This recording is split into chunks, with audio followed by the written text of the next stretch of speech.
Hello.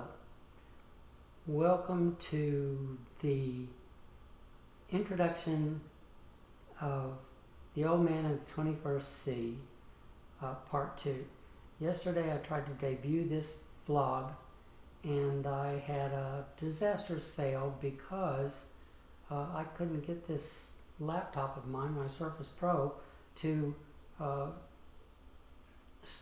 toggle the camera towards me instead of behind me. And so I sent a very short clip of my feet.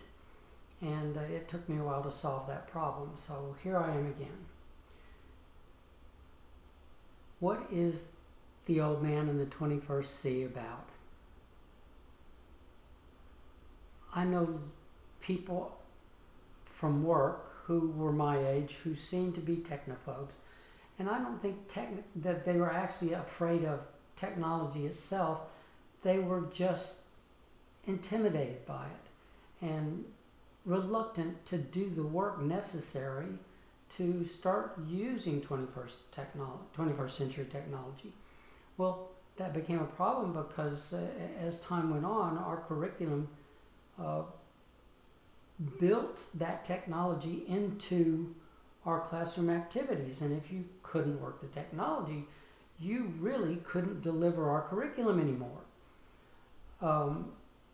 And then once I retired, I started thinking about how many people in my age group, senior citizens as we're called, are limited by their intimidation of 21st century technology. One of the things I've always believed since technology started taking off is that it was exciting.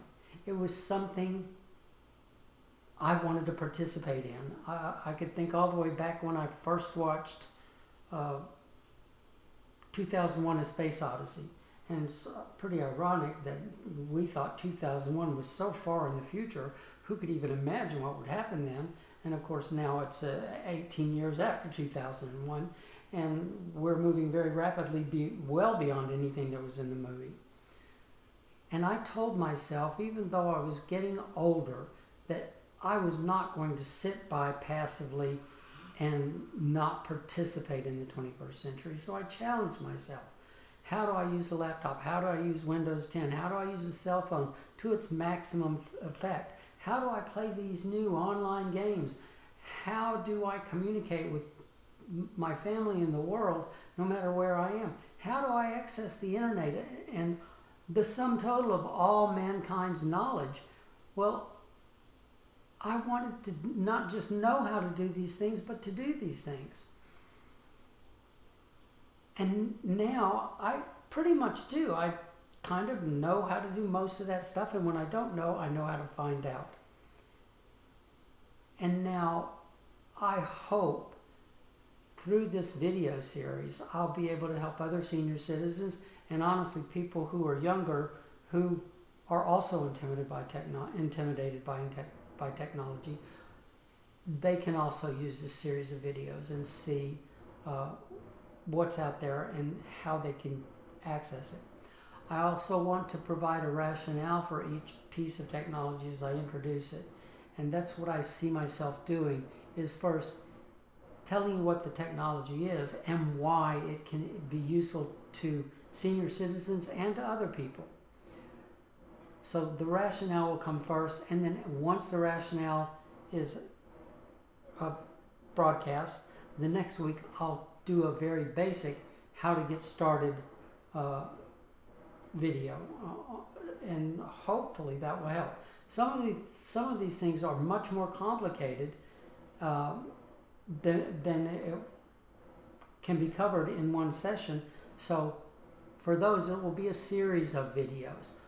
I envision making one video a week and go step by step, and when I finish one piece of technology, I'll move on to the next one. What are some of the topics I envision covering? Well, the first one I want to do is Fitbit. Now, Fitbit is the sports watch I use, the health and fitness sports watch, and I will list a few other options for people who don't want to buy Fitbit. Maybe they already have an iPhone. If they have an iPhone, then the watch that goes with iPhones is a better choice for them, I think. Anyway, I'll show you what Fitbit does, how you track what you do, and why you should do it. That'll be next week. I'll introduce Fitbit, talk about that, then we'll move on. The next one I want to do, and I think is going to be a lot of fun, is Pokemon Go. Now, people might say, oh, Pokemon Go, what a silly game. Well, I'm just going to say one basic thing. I weigh 30 pounds less now than I did when I started playing Pokemon Go. I've met more people, and I learned more about how to use my cell phone and other technology just because I'm playing Pokemon Go. There are other reasons, especially senior citizens should and could be playing this game. I'll talk about all of those after that. Now, how to play Pokemon Go, I can only see doing in a series of videos, not in one. After Pokemon Go, I want to talk about the Amazon Echo. Most people just call it Alexa because that's her name. That's the name used to turn it on. But I'll also talk about other possible products. I want to talk about YouTube. I think a lot of senior citizens know about YouTube, but they don't know how to use it as fully as they might. And YouTube really is a valuable resource for information, for entertainment, for organizing your day. For those of us who are less mobile, it can even help with something as simple as turning the TV or the lights on and off. Anyway, I don't see a limitation to this series of videos. I think it's going to take a long time to cover all the topics that I want to cover. I'm 70 years old. Yesterday was my 70th birthday, and I could see doing this at least for a couple of years until either I get too tired or whatever. Maybe my equipment wears out, who knows. But at least for the foreseeable future, I could see doing this. I will only have 2 rules. In the comments section, please ask me questions. If you have suggestions, make them. There are 2 things that I will just automatically delete. And the first one is any comments about religion. I'm not against religion. I'm not a proponent for any form of religion. I've certainly spent 70 years of my life on a spiritual journey that I'm not going to share with you because this isn't the right forum. And I don't want anyone else trying to share their personal religious beliefs on this forum. There are places to do that. There are places for religious discussions, and please go to those places and have those discussions. But if you make a religious comment on in my comment section, I'll just delete them. The same will be true for politics. I don't care if you're conservative or liberal, or Republican or Democrat, for that matter, or any extremes of those positions.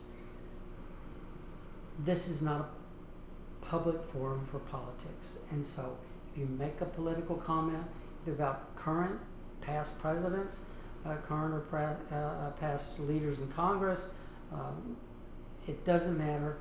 I will just delete those comments. It's no judgment on you for your religious or political beliefs. It's just this is not the right forum. So that's the introduction to the video series. I hope you'll find it entertaining. If you do, please hit like and subscribe, and then share to as many friends as you can, because YouTube really likes a pretty big network of people supporting videos, and I suspect it'll help me keep doing this. That's it. If you have any questions about me or the series, please ask in the comments section and I'll answer them. I'm 100% retired now, so I should be able to do that. Thank you very much for listening, and please don't forget, like and subscribe, and I'll see you next week.